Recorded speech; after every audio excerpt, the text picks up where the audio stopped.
O desejado de todas as nações. Capítulo 9. Dias de luta. Desde os mais tenros anos, a criança judia era rodeada das exigências dos rabinos. Rígidas regras se prescreviam para cada ato até as mais pequeninas minúcias da vida. Sob a direção dos mestres das sinagogas, os jovens eram instruídos nos inúmeros regulamentos que, como israelitas ortodoxos, se esperava que observassem. Jesus, porém, não se interessava nessas coisas. Desde a infância agia independentemente das leis dos rabinos. As Escrituras do Velho Testamento eram seu constante estudo e as palavras "Assim diz o Senhor" lhe estavam sempre nos lábios.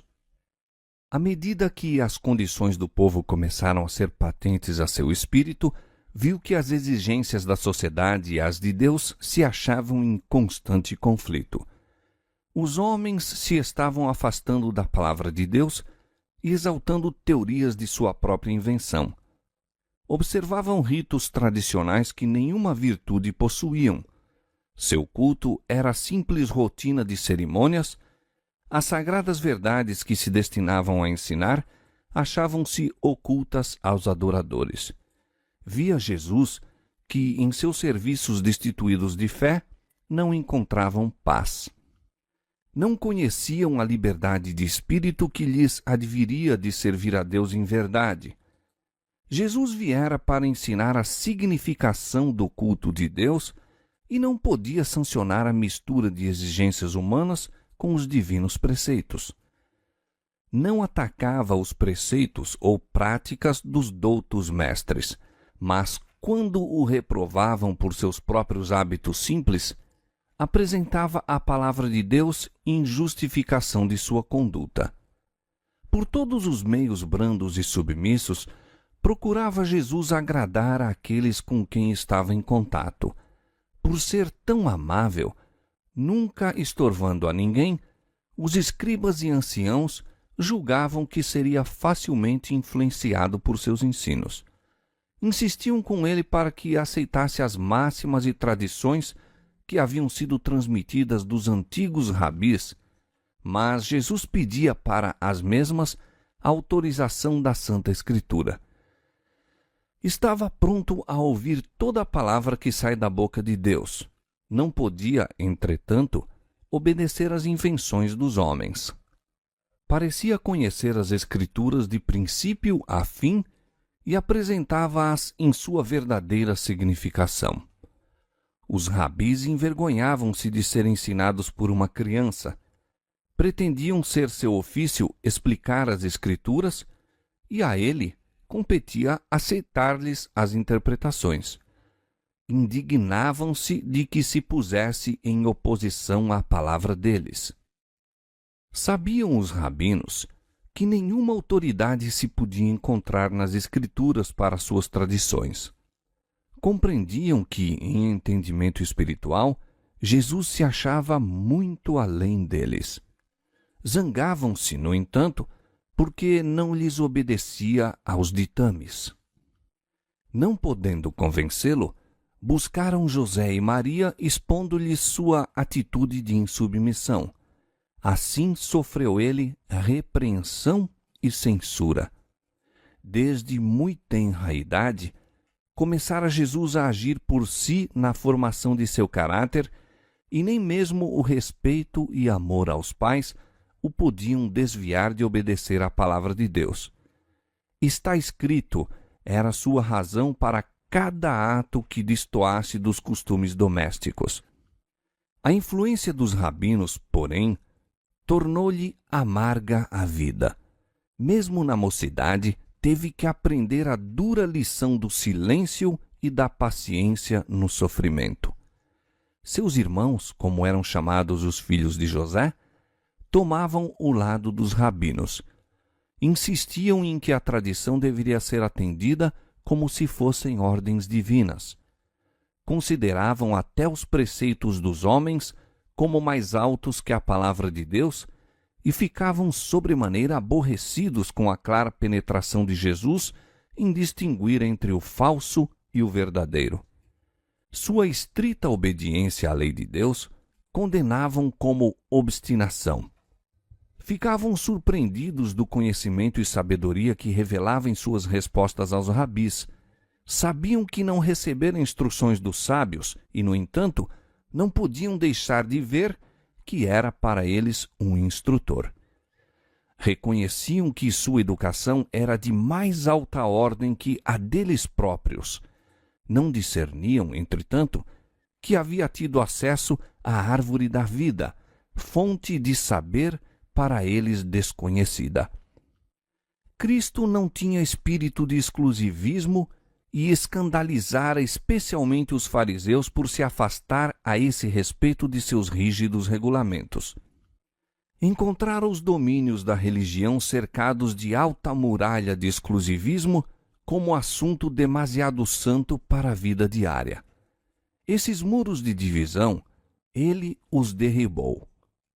Em seu trato com os homens, não indagava: qual é seu credo?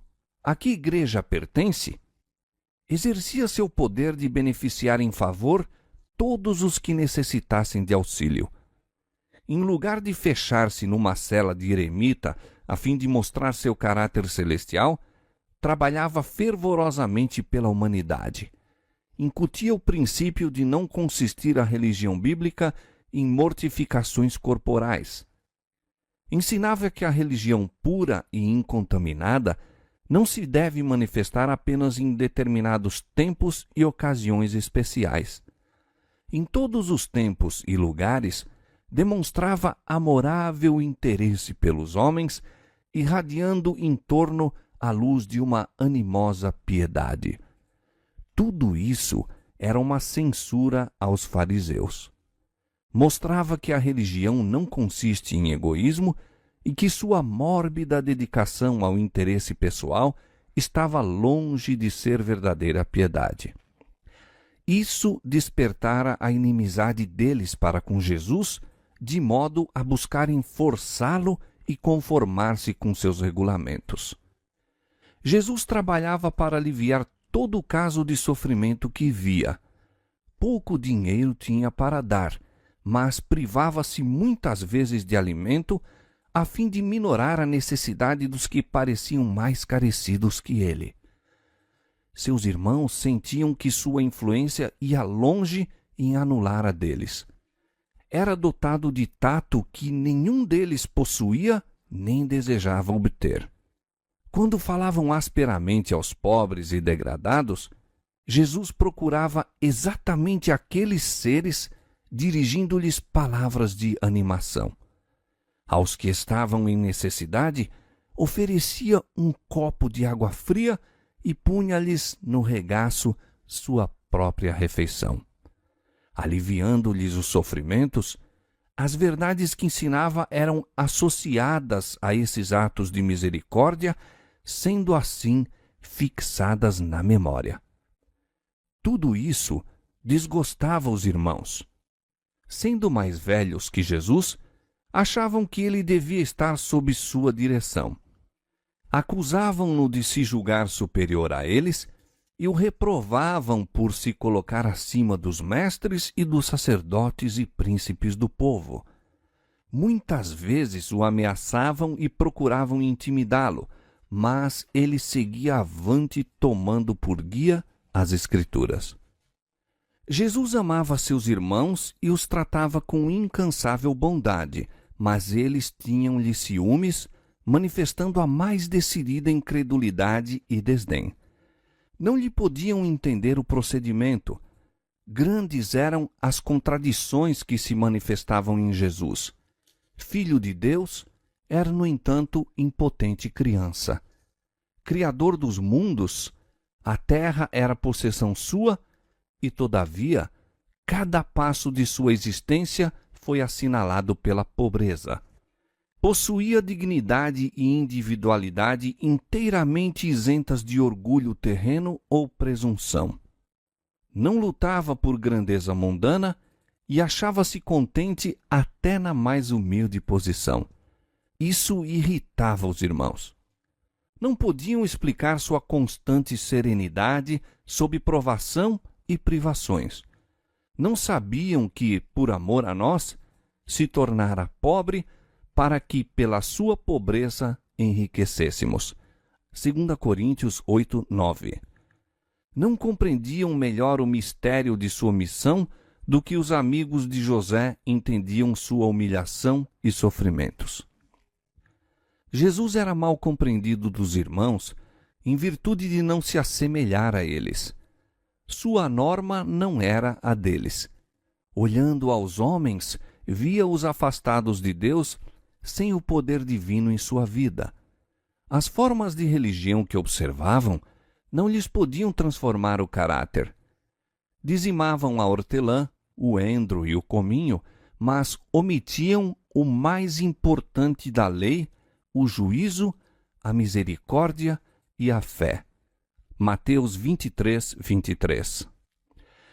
O exemplo de Jesus era-lhes contínua irritação. Não aborrecia a ele senão uma coisa no mundo, e isso era o pecado. Não podia testemunhar uma ação injusta sem uma dor que lhe não era possível disfarçar. Entre os formalistas, cuja aparência de santidade ocultava o amor do pecado, e um caráter em que o zelo da glória de Deus constituía a suprema preocupação, era flagrante o contraste. Como a vida de Jesus condenasse o mal, encontrava ele oposição tanto em casa como fora. Sua abnegação e integridade eram comentadas zombeteiramente. Sua paciência e bondade classificavam-nas como covardia. Da amargura que cabe em sorte à humanidade, não houve quinhão que Jesus não provasse. Não faltou quem procurasse lançar sobre ele desprezo por causa de seu nascimento, e mesmo na infância teve de enfrentar olhares desdenhosos e ruins murmurações.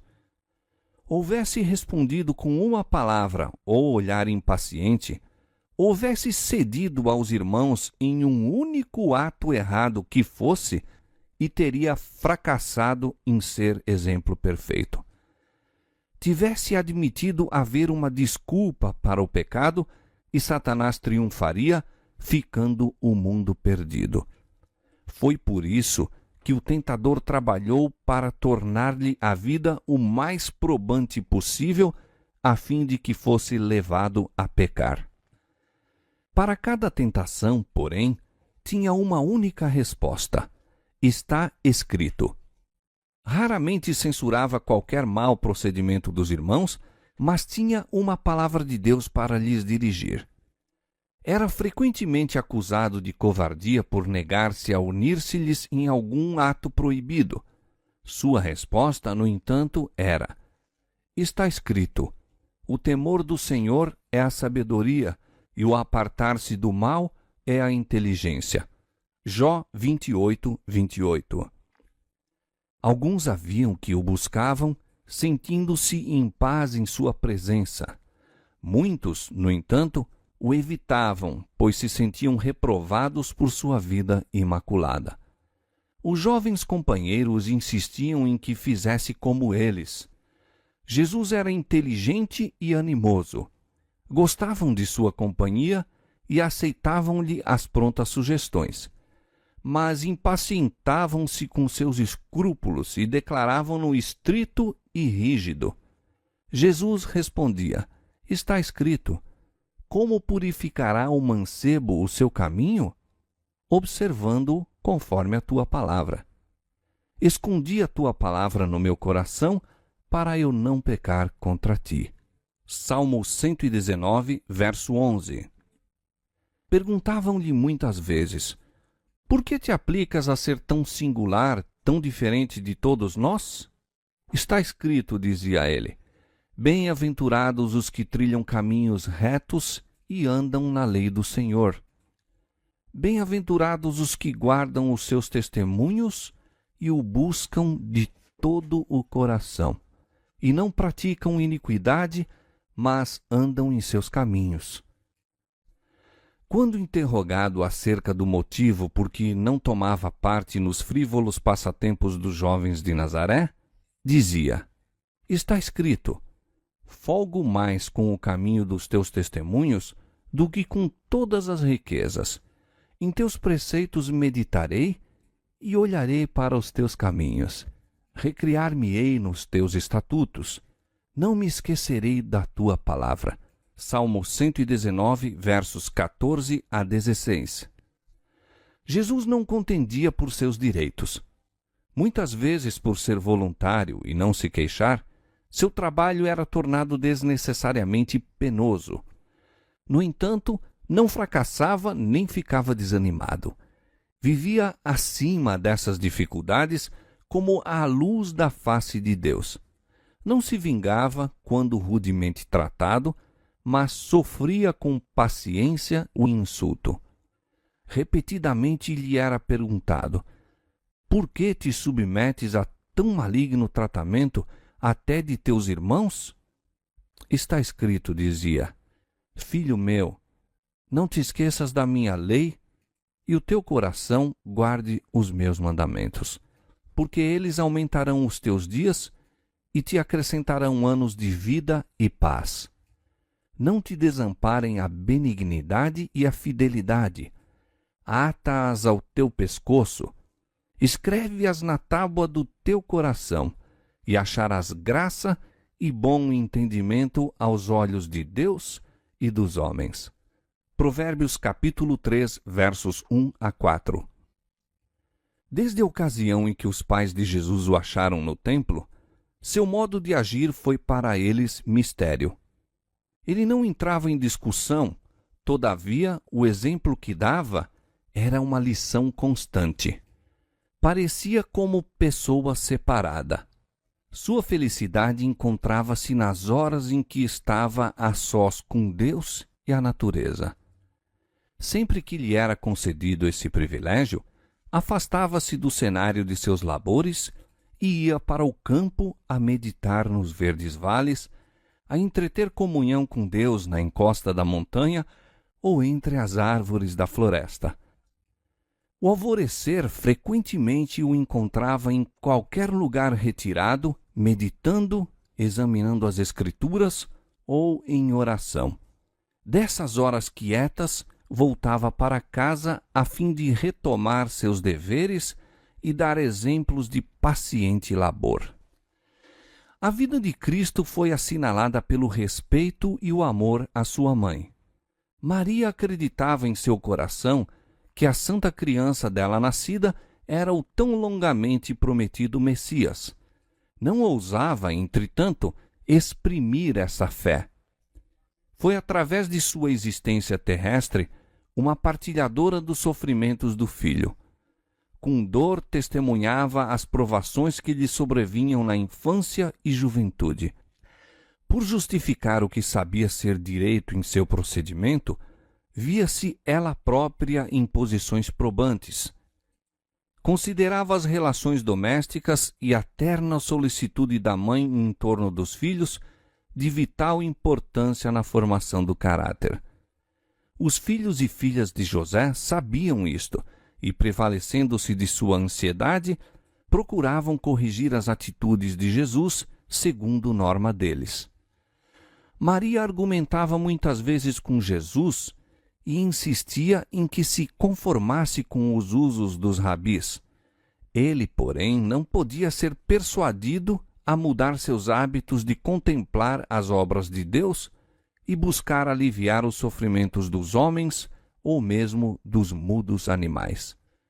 Quando os sacerdotes e mestres solicitavam o auxílio de Maria em dirigir Jesus, ficava grandemente perturbada. O coração tranquilizava-se-lhe, porém, quando ele lhe apresentava as declarações das Escrituras em apoio de seu proceder. Por vezes, ela vacilava entre Jesus e seus irmãos, que não criam ser ele o enviado de Deus. No entanto, abundantes eram as provas de ser divino o seu caráter. Ela o via sacrificar-se pelo bem dos outros. Sua presença criava em casa uma atmosfera mais pura e sua vida era como um fermento operando entre os elementos da sociedade. Inocente e incontaminado, andava ele entre os irrefletidos, os rudes, os descorteses, entre os injustos publicanos, os negligentes pródigos, os iníquos samaritanos, os soldados pagãos, os rústicos camponeses e a multidão mista. Dirigia aqui e ali uma palavra de simpatia ao ver criaturas fatigadas, vergadas ao peso de duras cargas. Partilhava de seus fardos e revelava-lhes as lições que aprendera da natureza acerca do amor, da benevolência e bondade de Deus. Ensinava a todos a se considerarem dotados de preciosos talentos, os quais, se devidamente empregados, lhes adquiririam riquezas eternas. Extirpava da vida toda a vaidade, ensinando também pelo próprio exemplo que cada momento de tempo se acha carregado de resultados eternos, que deve ser apreciado como um tesouro e empregado para fins santos. Não considerava ninguém indigno, mas buscava aplicar a toda a alma o remédio salvador. Em qualquer companhia que se encontrasse, apresentava uma lição adequada ao tempo e às circunstâncias. Buscava inspirar a esperança nos mais ásperos e menos prometedores, dando-lhes a certeza de que se podiam tornar irrepreensíveis e inocentes, adquirindo caráter que demonstraria serem eles filhos de Deus. Encontrava frequentemente pessoas que haviam flutuado à mercê de Satanás e não possuíam forças para romper-lhe as malhas. A essas almas, desanimadas, enfermas, tentadas e caídas, Jesus costumava dirigir palavras da mais terna compaixão, palavras cuja necessidade era sentida e que podiam ser apreciadas. Outros deparava ele que se achavam empenhados em renhida luta contra o adversário das almas. A esses animava a perseverar, assegurando-lhes que haviam de vencer, pois tinham a seu lado anjos de Deus que lhes dariam a vitória. Aqueles a quem assim ajudava convenciam-se de que havia alguém em quem podia confiar plenamente. Ele não trairia os segredos que lhe desafogassem nos compassivos ouvidos. Jesus era o médico do corpo da mesma maneira que o era da alma. Interessava-se em todos os aspectos de sofrimento que se lhe apresentavam e proporcionava alívio a todos, havendo em suas palavras o efeito de um bálsamo suavizador.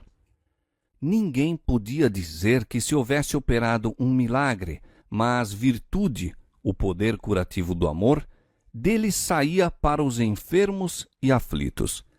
Assim, de maneira discreta, trabalhava pelo povo já desde a infância, e foi por isso que, ao começar seu ministério público, tantos havia que o escutavam alegremente. Todavia, Jesus atravessou sozinho a infância, a mocidade e os anos varonis. Em sua pureza e fidelidade, pisou sozinho o lagar e do povo ninguém havia com ele. Carregou o tremendo peso da responsabilidade pela salvação dos homens. Sabia que, a menos que houvesse decidida mudança nos princípios e desígnios da raça humana, todos estariam perdidos. Isto era o peso de sua alma e ninguém podia aliviar a carga que sobre ele repousava. Cheio de ardente propósito, realizou o objetivo de sua vida, a fim de servir de luz aos homens.